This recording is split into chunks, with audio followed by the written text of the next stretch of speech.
Hello everyone, civil tech by ND YouTube study channel में आप सभी का स्वागत है। मेरा नाम है निरंजन सिंह और मैं आज आपके लिए लेकर आया हूं सर्विंग की क्वेश्चन सीरीज, जिसका ये पार्ट 2 है। पार्ट फर्स्ट हम ऑलरेडी अपलोड कर चुके हैं, जो आपके लिए बहुत ही यूजफुल होगा आई थिंक। तो जैसा भी आपका मेरा जो पार्ट फर्स्ट है सर्विंग का, वो जैसा भी रहा उसको आप कमेंट करके हमें बता सकते हैं। अगर आपको कुछ सजेशन देना है तो भी आप हमें कमेंट कर सकते हैं, या जो भी क्वेश्चन आपको अच्छे लगे हों या जो भी यूज़फुल रहे हों उनके बारे में भी आप हमें बता सकते हैं। हम बेस्ट से बेस्ट क्वेश्चन को लाने की कोशिश कर रहे हैं आपके लिए। जो भी एग्ज़ाम आपके आने वाले हैं उनमें ये वेरी वेरी हेल्पफुल रहेंगे आप सभी के लिए। आई होप आप सभी के लिए ये जो सीरीज है वो बेस्ट से बेस्ट रहे, और हम बेस्ट से बेस्ट करने की कोशिश भी करते हैं। क्वेश्चंस जो डिज़ाइन करते हैं हम बेसिकली वो जो एग्ज़ाम है उनको पॉइंट ऑफ व्यू रख के ही हम क्वेश्चनों को डिज़ाइन करते हैं। सो बने रहिए हमारे साथ civil tech by ND YouTube study channel पर, और ज़्यादा से ज़्यादा हमें शेयर करिए, हमारे चैनल को लाइक करिए एंड सब्सक्राइब करिए, जिससे हमें आपका जो मोटिवेटेड है वो हमें मिलता रहे, मोटिवेशन जो है, और हमारा जो पाथ जो है वो इंक्रीज होता रहे। So let us begin from the first question. The first question of this series is the angle between true meridian and magnetic meridian at the time of observation is known as। यानी कि जो observation के दौरान जो हमारा angle हम लेते हैं, ट्रू मेरिडियन, ये आपका ट्रू नॉर्थ हो गया, ये ट्रू साउथ, ये true east and true west, और ये इस तरह से आपका मैग्नेटिक मेरिडियन होता है। यानी ये मैग्नेटिक नॉर्थ हो गया, ये मैग्नेटिक साउथ हो गया। तो इन दोनों के बीच में जो एंगल बनता है उसको मैग्नेटिक डेक्लिनेशन बोलते हैं। यानी कि magnetic declination is the angle between true meridian and magnetic meridian. यानी कि अगर मैग्नेटिक डेक्लिनेशन आपको निकालना होगा तो ट्रू मेरिडियन में से मैग्नेटिक मेरिडियन को माइनस कर देंगे, तो हमारे पास जो आएगा एंगल उसको मैग्नेटिक डेक्लिनेशन बोलते हैं। So option A is the correct answer of this question, magnetic declination. Next question है आपका if whole circle bearing of a line is 210 degree 0 minute 0 second, its value in quadrantal bearing system is। Basically QB system में होता क्या है, QB system में जो हम measure करते हैं वो नॉर्थ से मेजर करते हैं या फिर हम साउथ से मेजर करते हैं। नॉर्थ से मेजर करेंगे तो नॉर्थ से वेस्ट में जा सकते हैं, हम नॉर्थ से ईस्ट में जा सकते हैं। साउथ से मेजर करेंगे तो साउथ से इस तरह से साउथ से वेस्ट में जा सकते हैं आप, या साउथ से ईस्ट में जा सकते हैं, नॉर्थ से इसमें। और जो हमारा वुड सर्कल बियरिंग होता है उसमें क्या करते हैं हम, सिर्फ जो सारी बियरिंग्स को मेजर करते हैं वो नॉर्थ से मेजर की जाती है हमारी। नॉर्थ से मेजर करते चलते हैं हम। नॉर्थ से फर्स्ट क्वाड्रेंट में जाएंगे तो 90 डिग्री, सेकंड क्वाड्रेंट में जाएंगे तो 180 डिग्री, एंड थर्ड क्वाड्रेंट में जाएंगे तो 270 डिग्री, एंड लास्ट क्वाड्रेंट में जाएंगे तो ये 360 डिग्री हम पूरा रोटेट करते हैं इन होल सर्कल बियरिंग। यहाँ पे होल सर्कल बियरिंग आपको दे रखी है 210 होल सर्कल बियरिंग का मतलब ये है कि आप जो है थर्ड क्वाड्रेंट में पहुंच गए। यहाँ कहीं आपका 210 होगा, क्योंकि 90 आपका यहाँ तक हो गया, 180 इस क्वाड्रेंट तक हो गया। यानी कि साउथ वेस्ट क्वाड्रेंट में आप पहुंच जाएंगे अगर आपका जो होल सर्कल बियरिंग है 210 है। तो इसकी क्यूबी बियरिंग क्या होगी, क्यूबी की बियरिंग मैंने बताया, यहाँ तो आप नॉर्थ से मेजर करोगे या साउथ से मेजर करोगे, जो भी पास में पड़ेगा उससे मेजर करेंगे। तो यहाँ पे 210 के पास में जो है साउथ पोल हमें मिल रहा है पास में, तो हम क्या करेंगे 210 से माइनस कर देंगे 180 डिग्री, तो हमारे पास जो आ जाएगा 30 डिग्री, कहाँ से कहाँ तक, south to west। So option is A is the correct answer of this question. South 30 degree 0 minute 0 second west is the right answer of this question. Next question है आपका compute the angle between the line AB and AC if their respective bearing are 52 degree 30 minutes and 328 degree 45 minutes। Basically हम इसको पहले बना लेते हैं जिससे आपका इजीली हो जाएगा और कन्फ्यूजन भी नहीं होगा सॉल्व करने में। तो ये आपकी कोई लाइन है ए बी, इसका जो बियरिंग्स दे रखी है, बियरिंग्स आपकी 52 डिग्री 30 मिनट्स बियरिंग आपको दे रखी है। एंड जो AC है आपका, AC आपका 380 डिग्री, तो यानी इस क्वाड्रेंट में AC आपको कहीं मिलेगा A और C। तो यहाँ से जो एंगल आप मेजर करके ले जाओगे ये आपका 328 डिग्री 45 मिनट्स होगा। तो बेसिकली जो हमारा इसमें जो एंगल हुआ, इंक्लूडेड एंगल होगा, वो आपका ये होगा इस तरीके का।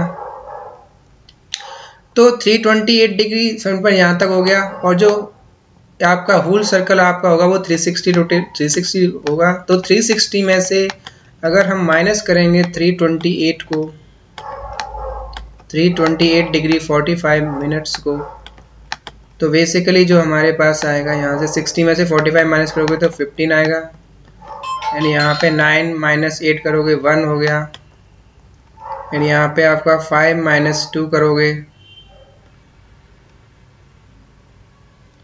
5 माइनस 2 करोगे तो 3 हो जाएगा, यानी 31 डिग्री 15 मिनट्स यहाँ से निकल के आ जाएगा। प्लस जो इंक्लूडेड एंगल है उसमें क्या करना पड़ेगा आपको, जो 52 डिग्री 30 मिनट्स दे रखा है उसको भी आप इसमें प्लस करना पड़ेगा। 52 डिग्री 30 मिनट्स को आप प्लस कर दोगे तो आ जाएगा 30 और 15 45 मिनट्स यहाँ पे हो जाएंगे आपके, एंड 1 2 3 एंड 5 3 8, देन जो आपका आंसर आएगा वो 83 degree 45 minutes is the correct answer of this question.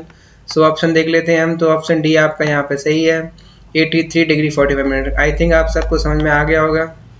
Basically करना क्या है कि जो भी आपको पहले बियरिंग्स को मेजर करना, देखना है कि ये बियरिंग आपकी होल सर्कल में दे रखी है, यहाँ पे क्यू में भी दे रखी है। तो 328 आप इसमें दे रखा है AC आप 328 कहाँ पे मिलेगी, फोर्थ क्वाड्रेंट में मिलेगी आपको। और जो होल सर्कल बियरिंग होगी वो आपकी 360 होगी। तो 360 में से इसको अगर माइनस कर दोगे आप 328 डिग्री 45 मिनट्स को, तो आपका 31 डिग्री 15 मिनट्स आ जाएगा। प्लस इसमें आपको क्या करना है, क्योंकि जो इंक्लूडेड एंगल है वो आपका क्या है, ये वाला जो एंगल आपका बनेगा इन दोनों के बीच में, यानी AC और AB के बीच में आपको एंगल पूछा गया है। तो AC और AB के बीच में आप देख रहे हो एंगल कौन सा बन रहा है, ये एंगल बन रहा है। तो ये तो बेसिकली हमें यहाँ से यहाँ तक तो पहले से ही पता है कि 52 डिग्री 30 मिनट्स आपको दे रखा है, ये हमें निकालना था बेसिकली, और इन दोनों को क्या करना था, ऐड कर देना था। तो इन दोनों के बीच में हमारे पास क्या आ जाएगा, एंगल आ जाएगा निकल के। तो option D is the correct answer of this question. Next question है आपका, when the magnetic bearing of the sun at noon is 185 degree 20 minutes then magnetic declination आपसे पूछा गया है। 185 degree 20 minutes the magnetic declination. तो basically हम quadrant बना देते हैं। 185 डिग्री आपका कहाँ होगा, कहीं ये मैग्नेटिक बियरिंग आपको दे रखी है। तो 185 डिग्री आपका इस तरह से हुआ, 185 डिग्री 20 मिनट्स। ये नॉर्थ हो गया आपका, ये ईस्ट हो गया, ये आपका वेस्ट हो गया, ये आपका साउथ पोल हो गया। तो 185 डिग्री 20 मिनट्स आपको दे रखी है मैग्नेटिक बियरिंग। ये एम भी होगा आपका मैग्नेटिक बियरिंग, या मैग्नेटिक नॉर्थ बोलेंगे। मैग्नेटिक नॉर्थ से आप जो बियरिंग मेजर करते हैं वो आपकी मैग्नेटिक बियरिंग होती है। तो मैग्नेटिक बियरिंग बेसिकली जो आपको दे रखी है 185 डिग्री 20 मिनट्स दे रखा है, तो मैग्नेटिक डिक्लिनेशन पूछा है। और नून के केस में जो ट्रू बियरिंग होती है, at the Noon true bearing जो होती है वो आपकी 180 डिग्री होती है। ये आपको याद करके रखना है बेसिकली। तो ट्रू बियरिंग आपको 180 डिग्री दे रखी है, तो डिक्लिनेशन क्या होगा, मैग्नेटिक बियरिंग यानी 185 डिग्री 20 मिनट्स से माइनस कर देंगे आप 180 डिग्री, तो 5 डिग्री 20 मिनट्स। और किस डायरेक्शन में ये होगा आपका, वेस्ट में। तो ऑप्शन सी जो है वो आपका करेक्ट है। 5 डिग्री, ये सभी आपको डिग्री का है, ये वाला इस तरह से जो बनी हुई ये आपका मिनट होगा। डिग्री और मिनट्स सारे आंसर सेम है, बस इसमें आपको देखना था कि किस क्वाड्रेंट पड़ेगा और कौन से पोल पे जाके पड़ेगा। तो यहाँ से आप क्या करोगे, वेस्ट डायरेक्शन में जाओगे। इसके लिए मैंने बोला था कि अगर आप मैग्नेटिक डिक्लिनेशन निकालोगे तो नॉर्थ से जाओगे, वेस्ट की तरफ जाएंगे, नॉर्थ से ईस्ट की तरफ जाएंगे। तो यहाँ पे जो 5 डिग्री 20 मिनट्स हम जा रहे थे वो वेस्ट में जा रहे थे। तो option C is the correct answer of this question. Next question है आपका, the correction in elevation due to curvature and refraction is proportional to, यानी कि जो कर्वेचर और रिफ्रैक्शन की वजह से सी कर्वेचर और रिफ्रैक्शन सी आर की वजह से जो कंबाइंड करेक्शन आपका आता है, वो आप उसकी जो वैल्यू होती है वो 6/7 डी स्क्वायर अपॉन 2r होता है।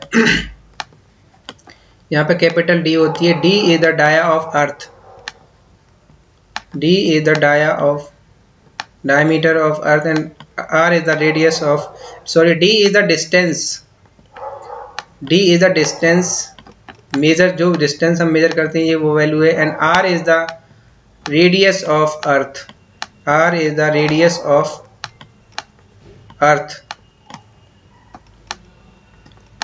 तो बेसिकली इसमें पूछा क्या गया है कि किस किस के प्रोपोर्शनल है, तो डी स्क्वायर अपॉन 2r या डी स्क्वायर अपॉन आर हो जाएगा प्रोपोर्शनल, ये सारे कांस्टेंट हो जाएंगे। 6/27 जो कांस्टेंट होगा, तो डी स्क्वायर अपॉन आर जो है प्रोपोर्शनल हो जाएगा, तो ऑप्शन बी इसके अकॉर्डिंग करेक्ट हो जाएगा, D square upon R of. Next question है, which of the following method of contouring is most suitable for hilly terrain.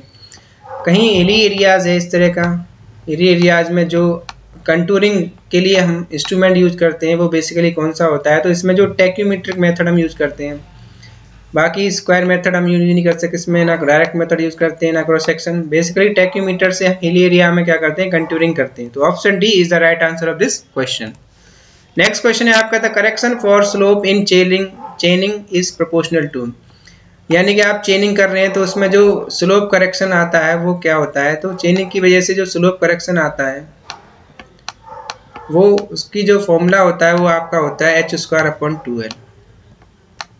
तो इसमें जो प्रोपोर्शनल पूछा गया है तो c डायरेक्टली प्रोपोर्शनल किसके हो जाएगा, h² के, तो option C is the correct answer of this question, क्योंकि जो फॉर्मूला होता है स्लोप करेक्शन का CS h²/2l होता है। So basically option C is the right answer for this question. Next question है आपका, a level line is a, यानी कि जो लेवल लाइन हम लेते हैं वो क्या होती है। लेवल लाइन बेसिकली जो अर्थ सरफेस होती है उसके जो पैरेलल हम क्या करते हैं, लेवल लाइन लेते हैं। तो ऑप्शन देख लेते हैं हम, line passing through centre of cross hair and centre of eyepiece, ये नहीं है। ऑप्शन बी आपका, line parallel to the mean spheroidal surface of the earth, ये आपका करेक्ट हो जाएगा। यानी कि जो भी स्फेरोइडल सरफेस होती है अर्थ की, उसके पैरेलल में जो हम लाइन अगर हम ड्रॉ करते हैं ये आपकी होती है level line. So option B is the right answer for this question, line parallel to the mean spheroidal surface of the earth. Next question है आपका, narrowly spaced contour lines on a map so that the area is, यानी कि आप contour से उनके जो बीच में spacing है वो काफ़ी कम है, या फिर पास में जो कंटूर्स हमारे बनाए गए हैं नैरोली स्पेस्ड हैं, तो वो जो केस होता है वो क्या होता है, स्टीपली स्लोप्ड केस होता है। Option D is the correct answer for this question. इस स्टीपली स्लोप के केस में क्या होता है, जो कंटूरिंग होती है उनके बीच में जो इंटरवल होता है वो काफ़ी कम होता है, या स्मॉल इंटरवल होता है एक तरह से, अगर ये नैरोली स्पेस कंटूर लाइंस होती हैं। बेसिकली जो क्या होता है, दो कंटूर्स के बीच में वर्टिकली है, देखिए तो जो कंटूर के बीच में दो स्पेस होता है उसको इंटरवल बोलते हैं, कंटूर इंटरवल हम बोलते हैं, यानी distance, vertical distance between two contour lines. Vertical distance, दो कंटूर लाइंस के बीच में जो वर्टिकल डिस्टेंस होती है उसको हम कंटूर इंटरवल बोलते हैं। तो अगर हमारा जो इंटरवल है वो आखिर काफ़ी कम है तो जो केस होता है वो आपका स्टीपली स्लोप केस होता है। So option D is the correct answer for this question. Next question है आपका, staff reading taken on a point whose elevation is to be determined as a change point is called. Basically होता क्या है, जब हम serving करते हैं तो जहां भी हम स्टेशन चेंज करते हैं तो जो फर्स्ट रीडिंग हम लेते हैं वो आपकी होती है बैक साइड रीडिंग, ये आपको ध्यान रखना है। जैसे ही आपने स्टेशन को चेंज किया या स्टार्टिंग पॉइंट में जो हम रीडिंग लेंगे वो आपकी बैक साइड होती है, जैसे ही आप स्टेशन चेंज करोगे जो फर्स्ट रीडिंग वो आपकी बैक साइड होगी, हमेशा बैक साइड रीडिंग लेंगे। और जो लास्ट रीडिंग होती है, ये दो पॉइंट आपको याद रखने हैं, लास्ट रीडिंग जो हम लेंगे वो आपकी फोर साइड होती है जब भी आप स्टेशन चेंज कर रहे हो। स्टेशन चेंज करने पर जो फर्स्ट रीडिंग होगी वो क्या होगी आपकी बैक साइड होगी, एंड जो लास्ट रीडिंग होगी वो आपकी क्या होगी फोर साइड। तो बेसिकली इसमें पूछा गया कि एलिवेशन आपको डिटरमाइन करना है as a change point is called. तो वो जो एलिवेशन होता है उसको क्या बोलते हैं। तो सबसे पहले हम क्या करते हैं बैक साइड रीडिंग लेते हैं। तो back side reading is the correct answer for this question. Next question है आपका the contour lines can cross one another on map only in the case of. Basically क्या होता है जो कंटूर लाइंस होती हैं वो आपस में क्रॉस नहीं करती, लेकिन जो कुछ एक्सेप्शन केस में क्या होता है कि वो एक दूसरे को क्रॉस करती हैं। ये जो एक्सेप्शन केस होता है वो आपका होता है an overhanging cliff. Overhanging vertical cliffs में क्या होती हैं इस तरह से क्या करती हैं आपकी जो कंटूर लाइंस है वो एक दूसरे को क्रॉस करती हैं वर्टिकल ओवर हैंगिंग क्लिफ्स के केस में। तो ऑप्शन डी जो है वो आपका इस क्वेश्चन का सही आंसर हो जाएगा an overhanging vertical cliff. Option D is the correct answer for this question. Next question है आपका the height of instrument is equal to, यानी हाइट ऑफ डिस्टेंस मेथड से हम जो कैलकुलेशन करते हैं हाइट ऑफ इंस्ट्रूमेंट जो basically होती है आरएल जो होता है RL reduce level of benchmark. RL of benchmark एक परमानेंट फिक्स पॉइंट होता है जिसके रिस्पेक्ट में आप एलिवेशन निकालते हो किसी पॉइंट का। तो RL of benchmark and first reading क्या होती है आपकी बैक साइड, उसको अगर आप ऐड कर दोगे आरएल प्लस बैक साइड अगर आप ऐड करोगे तो हाइट ऑफ इंस्ट्रूमेंट आती है। अगर आपको बैक साइड नहीं दे रखी, सपोज दैट आपको फोर साइड दे रखी है, तो आरएल माइनस फोर साइड करोगे तो आपके पास क्या आएगी हाइट ऑफ इंस्ट्रूमेंट आ जाएगी। यहीं से अगर आपको आरएल ना दे रखा होता तो आप क्या करते आरएल इज इक्वल टू निकालने के क्या करते हाइट ऑफ इंस्ट्रूमेंट दे रखा होता आरएल ना दे रखा हो तो height of instrument minus back side कर देते। अगर फोर साइड आपको दे रखी है तो height of instrument plus four side. अगर इंटरमीडिएट साइड भी आपको दे रखी होती तब उस केस में भी आपसे हाइट ऑफ इंस्ट्रूमेंट पूछता, तो हाइट ऑफ इंस्ट्रूमेंट जो होती है आपकी RL minus intermediate side. Intermediate side हो या फिर फोर साइड हो उन दोनों को माइनस करते हैं for the calculation of height of instrument. So option देख लेते हैं आपके। फर्स्ट है आपका RL minus back side, RL plus back side, RL plus four side, RL plus intermediate side. तो जो हाइट ऑफ इंस्ट्रूमेंट होता है उसमें क्या करते हैं RL plus back side. RL plus back side add करोगे तो आपको हाइट ऑफ इंस्ट्रूमेंट मिल जाएगा। In case of height of instrument method में तो ऑप्शन बी जो है वो आपका करेक्ट है RL plus B S. Next question है आपका in a close traverse the sum of the north latitude, यानी नॉर्थ लैटिट्यूड जो है is more than the sum of south latitude. ये केस है first. And also the sum of west departure is more than the sum of east departure. The bearing of closing is in, यानी कि north latitude आपका south latitude से ज़्यादा है और जो वेस्ट डिपार्चर है वो आपका ईस्ट डिपार्चर से ज़्यादा है। तो बेसिकली होता क्या है आपका, सपोज ये कोई लाइन है तो इसका जो एंगल हम अगर नॉर्थ से मेजर करेंगे, सपोज ये कोई लाइन है आपकी ए बी, तो ये आपकी नॉर्थ से थीटा एंगल बना रही है, तो जो आपका होगा ए बी कॉस थीटा जो होगा वो आपका लैटिट्यूड होगा, एंड ए बी ये एंगल इसमें यहाँ पे होगा जो वो आपका क्या हो जाएगा ए बी कॉस थीटा। और परपेंडिकुलर डायरेक्शन में क्या होता है आपका ए बी साइन थीटा। तो ए बी साइन थीटा आपका क्या होता है डिपार्चर होता है। तो डिपार्चर इज इक्वल टू क्या हो जाएगा आपका ए बी साइन थीटा। तो बेस्ट डिपार्चर आपका ज़्यादा है तो डब वेस्ट कोऑर्डिनेट में आ जाएंगे, और आपका जो नॉर्थ लैटिट्यूड है वो आपका ज़्यादा है। तो इस केस में जो आपकी बियरिंग्स आपकी किस क्वाड्रेंट में पड़ेंगी, आपकी नॉर्थ और वेस्ट क्वाड्रेंट में आपकी बियरिंग पड़ेंगी। तो ऑप्शन सी जो है इसके अकॉर्डिंग करेक्ट हो जाएगा, नॉर्थ वेस्ट क्वाड्रेंट में आपकी जो बियरिंग है क्लोजिंग की वो आपको मिलेगी। So option C is the correct answer of this question.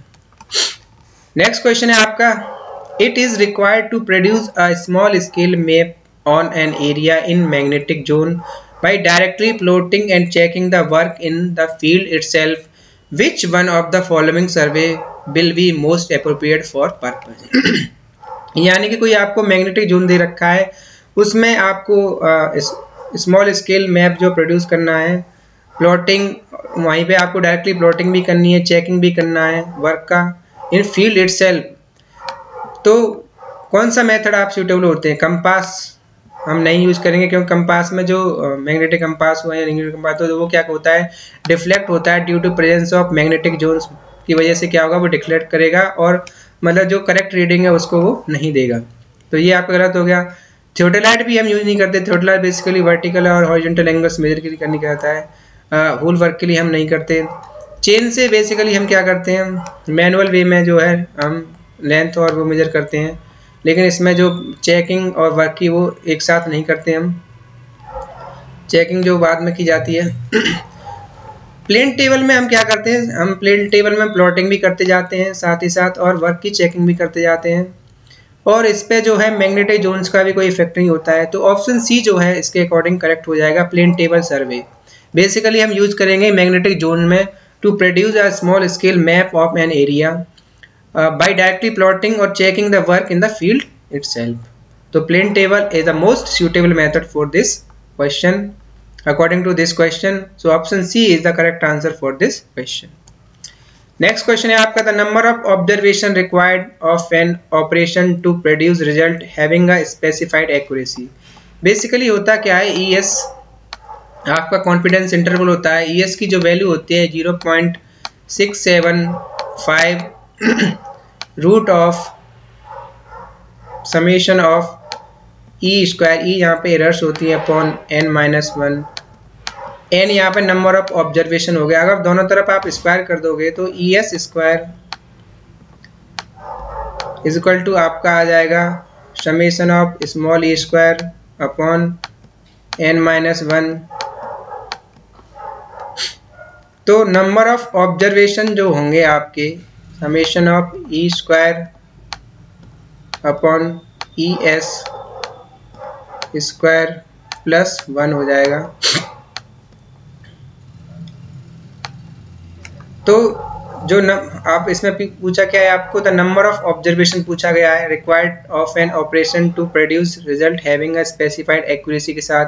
तो नंबर ऑफ ऑब्जर्वेशन क्या हो जाएंगे, ऑप्शन देख लेते हैं आपके, very inversely with the square of the confidence interval. तो और ऑप्शन बी जो है आपका varies directly with the square of the confidence interval. Confidence interval मैंने बताया ये ES जो होता है वो आपका कॉन्फिडेंस इंटरवल होता है। ऑप्शन सी आपका increase with the possible magnitude of the average expected value, and option D is the increase with the range of observed value, namely the difference between the maximum and minimum value of the observation. तो basically जिस फॉर्मूले से आप देख रहे हो ES की जो वैल्यू है वो आपकी वो 0.675 root of summation of E square upon n minus 1। E जो है यहाँ पे एरर्स हैं, परमिसिबल एरर्स का स्क्वायर है।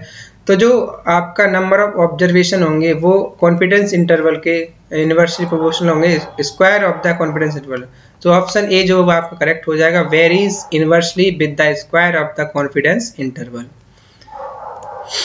नेक्स्ट क्वेश्चन है आपका, a 30 metre chain is found to be 0.1 metre too short throughout the measurement. If the distance measured is recorded as 300 meter, then the actual distance measured will be. Basically आप इसमें एक trick याद कर लो। एक तरफ आप measured into measured value into measured value is equal to actual into actual value।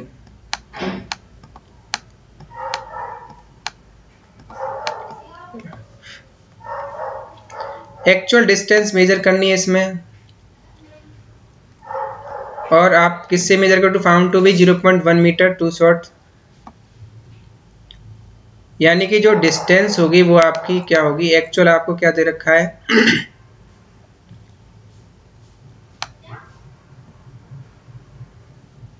30 minus 0.1 to short हो रही है यानी कम हो रही है, तो हम इसको माइनस करना पड़ेगा अपॉन में जो मेजर किससे कर रहे हैं आप वो 30 मीटर से कर रहे हैं, और जो एक्चुअल मेजर आपने की है मेजर वो आपकी कितनी है 300 मीटर आपको मेजर करनी थी।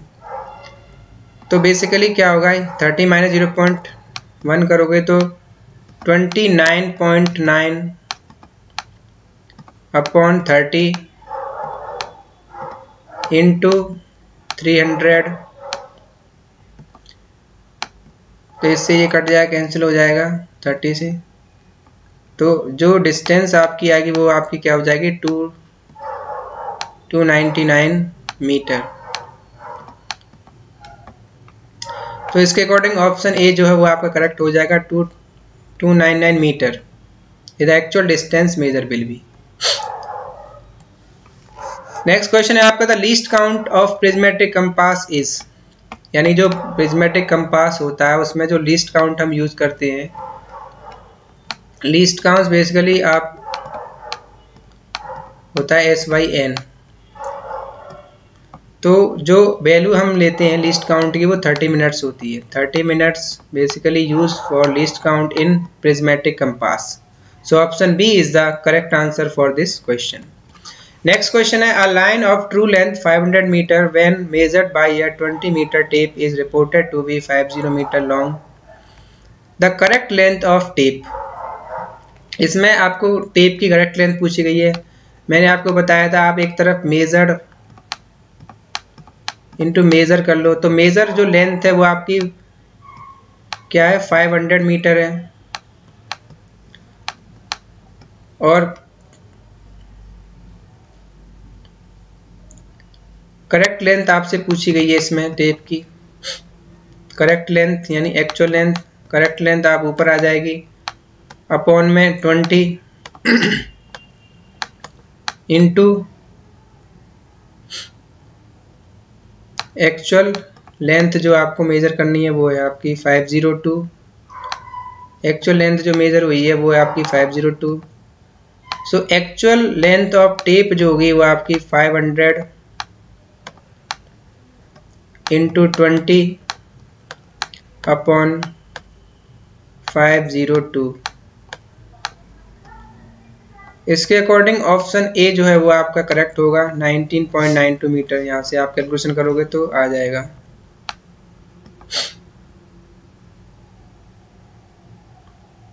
सो option A is the correct answer of this question. Next question है आपका, what is the slope correction for a length of 30 metre along a gradient of 1/20। यानी कि स्लोप करेक्शन की वैल्यू पूछी गई है। स्लोप करेक्शन CS की जो वैल्यू होती है वो आपकी h² अपॉन 2L होता है। इस तरह से आपको एक डायग्राम बनाना पड़ेगा। इसमें जो वैल्यू दे रखी है वो लेंथ यहाँ से यहाँ तक आपको मेजर करनी है, इसकी वैल्यू आपको दे रखी है 30 मीटर। एंड जो ग्रेडियंट आपको दे रखा है वो है आपका 20 हॉरिजॉन्टल होता है। 1/20 का मतलब ये आपकी हॉरिजॉन्टल डिस्टेंस है, h ये आपकी वर्टिकल होती है, और 1 आपका वर्टिकल हो गया, 20 ये हो गया। तो h की वैल्यू आप कैसे निकालते हो, h इज इक्वल टू आपका होगा 30 मीटर पूरा दे रखा है आपको, 30 अपॉन रूट ऑफ 20 का स्क्वायर प्लस 1। तो यहाँ से h की वैल्यू आपको आ जाएगी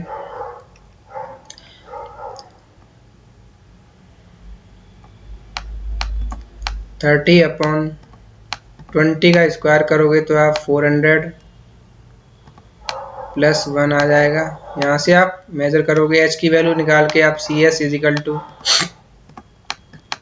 h² अपॉन 2L। L आपको दे रखा है 30 मीटर पहले से ही। h² h की वैल्यू यहाँ से आ जाएगी, h यहाँ पर पुट कर दोगे तो जो वैल्यू आएगी वो आपकी आएगी 3.75 centimetre.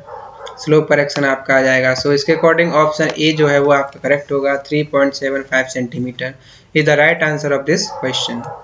The last question of this series is, a scale of 1 inch is equal to 50 feet is mentioned on an old map.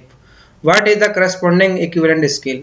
इसमें आप इस तरह के क्वेश्चन में आपको करना क्या है, बेसिकली ये आपको एक स्केल दे रखा है। तो आप सबसे पहले ऑप्शन में देखिए कि 1 centimetre 5 metre, 1 centimetre 6 metre, 1 centimetre 10 metre, 1 centimetre 10, यानी कि एक तरफ आपको सेंटीमीटर है और दूसरी तरफ आपको मीटर दे रखा है। तो आप यहाँ पहले क्वेश्चन लिख दिए 1 इंच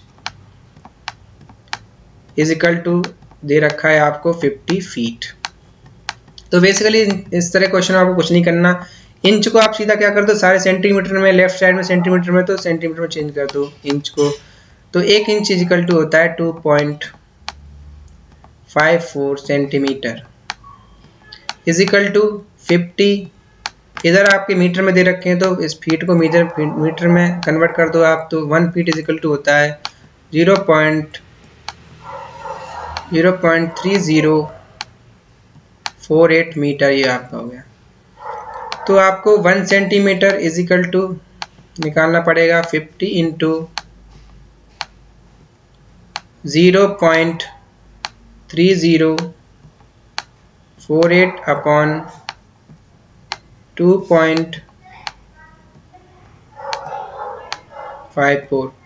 तो यहाँ से आप डिवाइड करोगे तो आपके पास आ जाएगा, ये वैल्यू आपकी आएगी 6.01, यानी कि इसके अकॉर्डिंग ऑप्शन बी जो है वो आपका करेक्ट हो जाएगा, 1 सेंटीमीटर इजिकल टू 6 मीटर। इस तरह क्वेश्चन में आपको कुछ नहीं करना, जो भी वैल्यू आपको क्वेश्चन में दे रखी है उसके हिसाब से आप पहले ऑप्शन को देख लीजिए कि ऑप्शन में किस तरह की वैल्यू दे रखी है। सेंटीमीटर लेफ्ट में आपके सेंटीमीटर, तो लेफ्ट में जो भी वैल्यू दे रखी है इंच में दे रखी है सपोज इसको, तो हमने क्या किया सेंटीमीटर में चेंज कर दिया।